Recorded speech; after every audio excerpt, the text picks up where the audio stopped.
Chapter 9. The news of the engagement between Jessica and Devin spread like wildfire through the congregation. Everyone was thrilled about the long-awaited news. Members of the congregation kept coming up to them in the hallways, saying how pleased they were and wishing the couple all the best. One morning Devin saw Michelle Lane, one of his ex-girlfriends, walking down the hall after church. Not for the first time in the 5 years since he had gotten saved, he thanked God for where the Lord had brought him from. He didn't say anything to her when he saw her, but he silently wondered if she had changed her ways. He didn't think so, and he made a mental note to pray for her. Michelle Lane's life had become extremely boring. Her latest rendezvous had ended in disaster. She had seduced the boyfriend of one of her best friends and then had been caught by the friend herself. Now, since the little Miss Goody Two-Shoes had told all of her friends what she had done, no one would talk to or even look at her. If Michelle were to be honest, however, not only had she lost her game where men were concerned, but she'd felt empty for the last couple months, like she needed something more than she was getting. Without thinking, one Sunday she went up for prayer. When Michelle reached the front of her line, she was surprised to see that Devin was the leader that would be praying for her. While he had his hand on her head, she had a brilliant idea, an idea that would put her back in with her friends.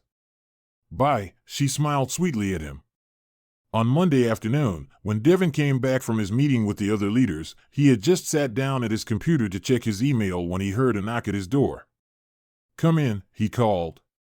To his surprise, in walked Michelle. "Oh, Michelle, what can I do for you?" "That's all? You're not even going to ask how I am or what I have been doing since you saw me last?" "I may have moved up in the world," he said, "and I may have gotten my act together, but I still can make a pretty good guess about the answers to those 2 questions. Now, do you have an appointment? Because if you don't, I suggest you leave this minute." Michelle pretended not to hear him and took a seat on the chair adjacent to his desk.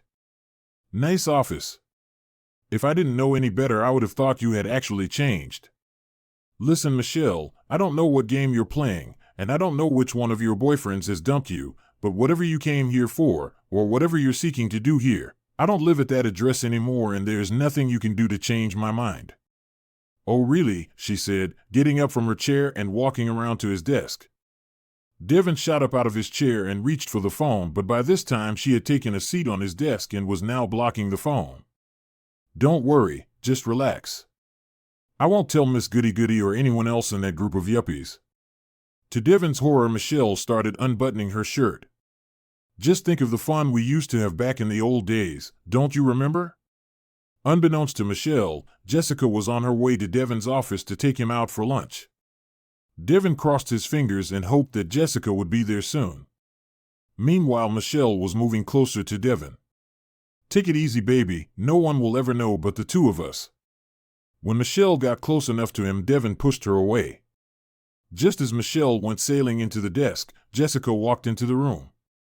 Devin carefully stepped from behind the desk and gave Jessica the biggest hug that he could. Immediately, Jessica got the picture and hugged Devin back as hard. They embraced for longer than usual. By this time, Michelle had made her way to the front of the desk, and Devin took Jessica's hand and led her over to where Michelle was standing. "Oh, Michelle, have you met my oh-so-fine fiancé, Jessica?" Michelle swallowed hard. "No, I don't believe I have.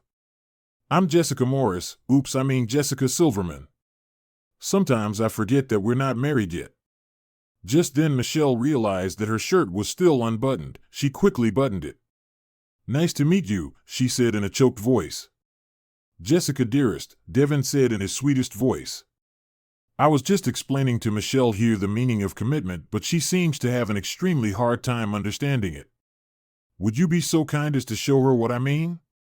Totally getting Devin's drift, Jessica slowly walked up as close to Michelle's face as she could get and put up her left hand and wiggled her ring finger.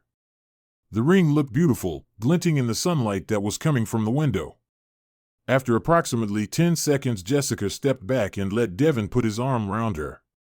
"I hope that makes it clear. You know, I feel sorry for people like you, lost souls who don't know who they are. They try to find happiness every other way but the Lord, who is the only true source of happiness. You try friends, money, sex, but nothing seems to make you happy. I know that because, as you know, I used to be right where you are, thinking that I knew everything, thinking I could take care of myself and that I didn't need anyone. Yet in the deepest parts of my soul I knew I needed something. I'll bet you anything that when you go home at night without all your makeup and your men, you cry yourself to sleep. Michelle rolled her eyes in disgust. You don't have to say anything, I know you do, and I pray that one day you'll find out that all that stuff is worth nothing in the end. And the only thing that will give you peace and joy is the Lord. He's just waiting for you to realize that and to let Him in. Until you realize that, however, I will tell you this, if you ever think of pulling a stunt like this again, I will personally see to it that you don't step through these church doors again. Do you understand? Michelle nodded. Good. With that, Michelle knew she was defeated and walked out of the room.